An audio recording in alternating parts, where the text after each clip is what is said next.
It's fried chicken. I like fried chicken. And here we got the fried chicken Saucony Shadow 6000 by N Clothing.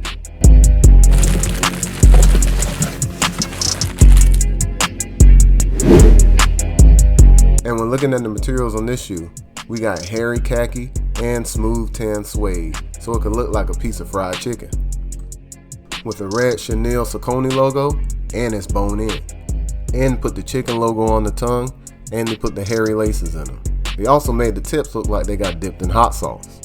They also come with 2 more sets of laces in regular and extra crispy. And the insoles look like wing boxes with buffalo sauce dripped all over them. Now for those of you that know, you know Saucony is no stranger to food-themed shoes. In the past, they've dropped some burgers, lobsters, Belgian waffles, and even some food fighters. And now we can add this quality pair in materials and design to that list.